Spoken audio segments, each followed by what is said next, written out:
12,373 and he's 12,374. And we would steal food from the German kitchen. You know what they did to you if they catch you? You were toast. There was no trial, there was no lawyer, there was no nothing. That's it, you're gone. And maybe they got, because of that, if they did that, they got, nobody reprimanded them for it. So we would, he would go once, go over the fence, at a certain time when we knew that the guards were not there or were not looking, and we would tie a rope around her waist and take potatoes. That's the only thing that we had access to, the potatoes. Well, that was a luxury. And we ate them raw, of course, because there was no, we couldn't, and raw potatoes are very good when you're hungry, I'll tell you that for sure. And finally, in January, at the still of the night, you could hear cannons from the distance. The Russians were coming. And we all thought, well, they must be very close, and this is the end of it. Once they occupy the camps, we are liberated, and end the story. Far from it. Orders came that everybody from Auschwitz is to be evacuated. Is to be evacuated, and the march will start tomorrow morning. We're lining up. There are no railroad cars, of course not. We have to march right through Poland, right through Czechoslovakia, and into Austria. And this was in the winter of 45. It was very, very cold. And the German soldiers, they marched along us, you know. Every 50 yards or so, there was a guy with a gun. Some people tried to escape, and they were shot. Some escaped, probably, and survived. We were thinking, my friend and I, about that. This is a chance to escape, but you were in foreign territory in Poland. You don't know the language. You have no money. Where do you go? Who's going to stick their necks out for you? So we decided to just keep on going somewhere along the line. Well, this circus is going to end. This can't last forever. In the meantime, the Americans were ready to land in Europe, and the Germans cannot fight two wars all at once. This war is going to come to an end.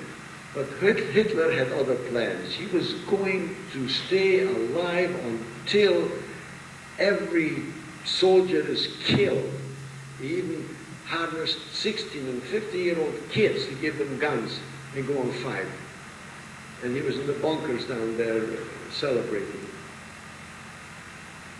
So this march is called the March of Death, because if you didn't march, you were dead. It's as simple as that.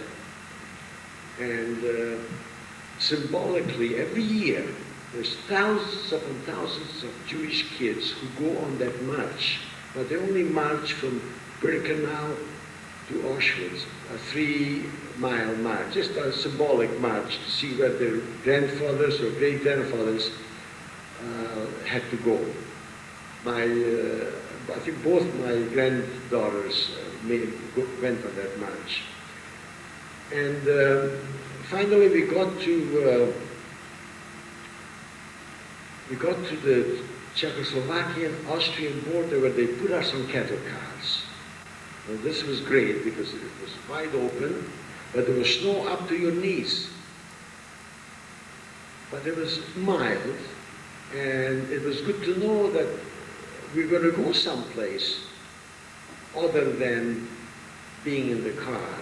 You know, it's ironic that every place we've been to, that I've been to, was worse than the previous one. I always wanted to be elsewhere, but the elsewhere was much worse.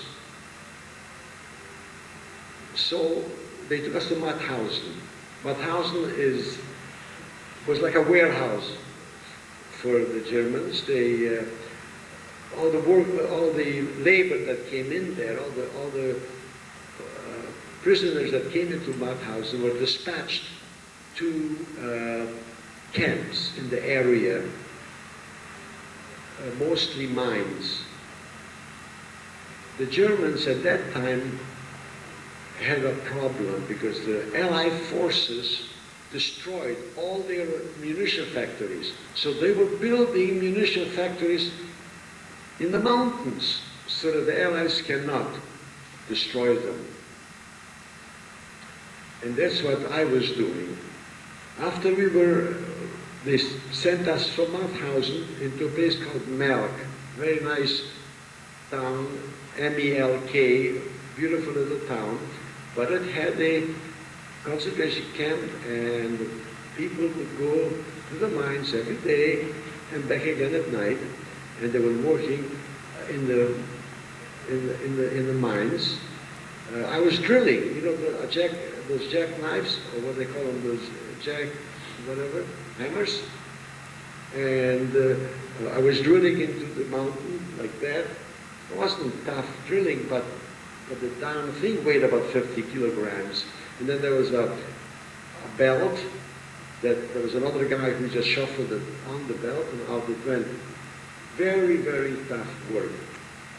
But it was easier than the day before, because the day before I was carrying cement bags, also 50 kilograms, which is about 104 pounds, on my back. And when that gets wet, you know, the paper, it penetrates through the paper and all that, it was weighing even more than that. And I just couldn't do it. I just fell on my face. I did it for about 2 hours. We had to take the cement bags from the railroad station to the mouth of the mine. So not long after that, incidentally, in Melk, I found out that my two brothers, one was a year younger than I was, and one that was 3 years older than I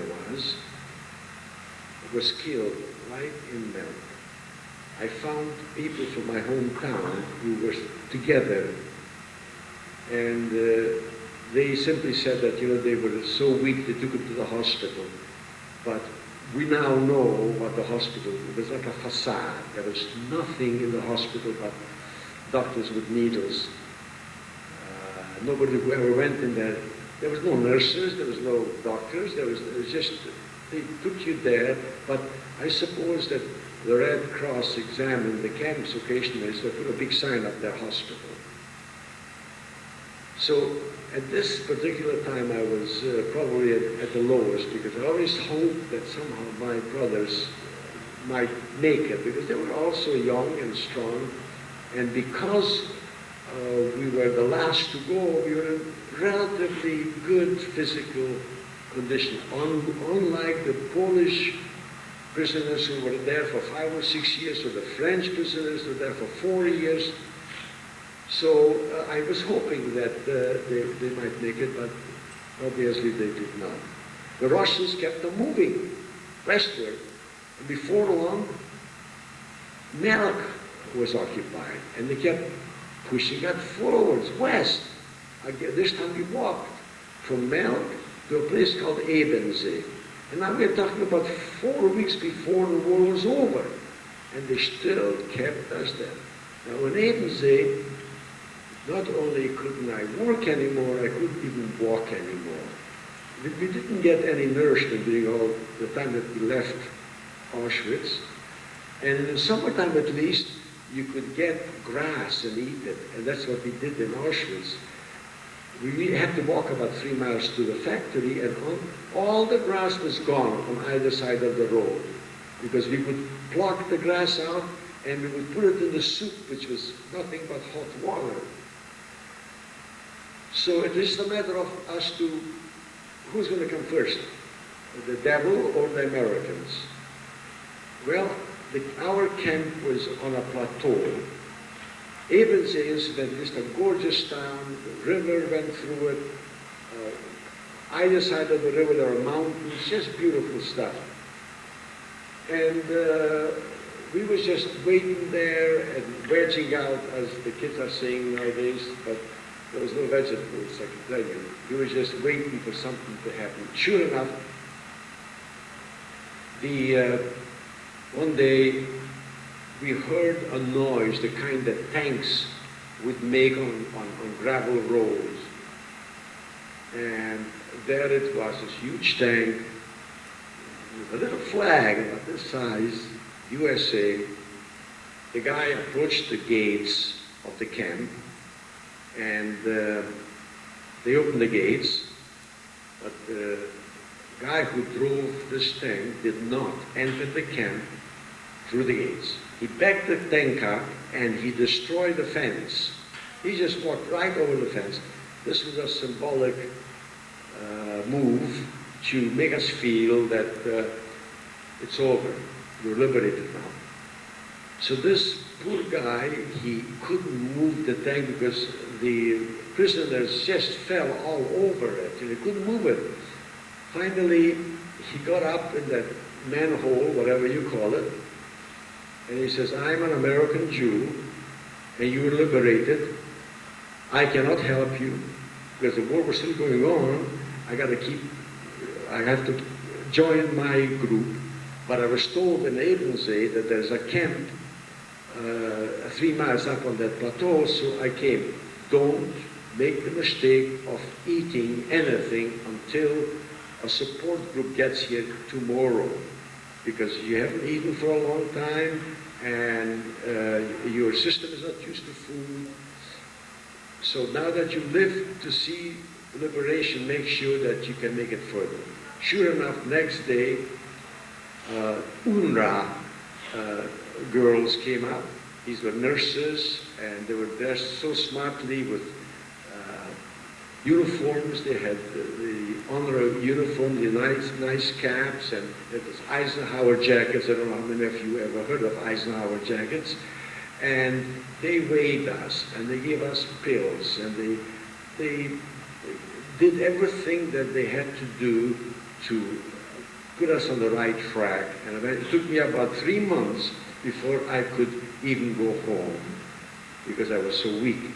But going home for me was not like having your grandfathers come back from the Second World War to their loved ones, to their community and everything. I went home and nobody came back other than my sister. And it was just, the whole town there was about 20 or 30 people when I got home. And needless to say, it wasn't the kind of a homecoming that I expected.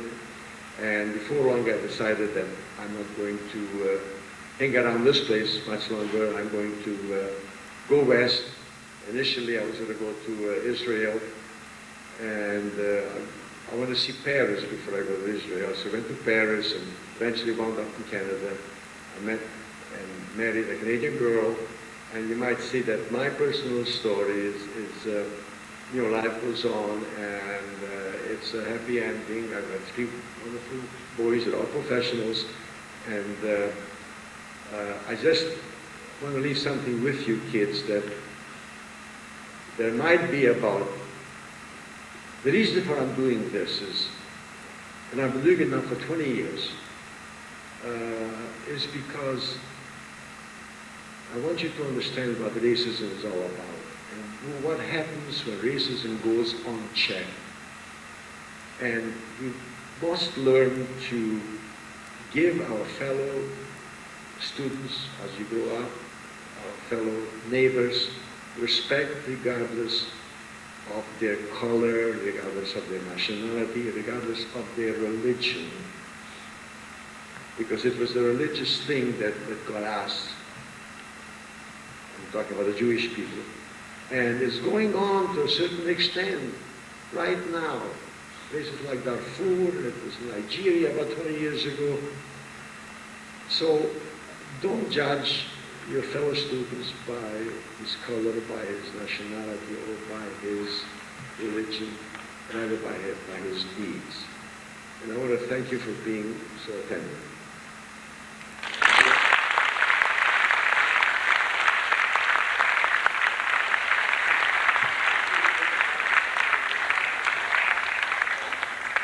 Ladies and gentlemen, thank you for sitting so quietly and so attentive. The bell is going to go in a minute. If there's anybody that wants to stay and talk to David, and if you have questions, I know I have lots of questions. Hopefully he doesn't mind asking or answering those. As far as I need some help, once we're finished talking with David, cleaning up the gym a little bit. So if a few guys or gals who don't have to run away for lunch right away can help me sort of put the bleachers back, get some of the things up off the floor. That might be 10 or 15 minutes from now after we're done speaking to David, but that would be much appreciated. Let's give David one more hand.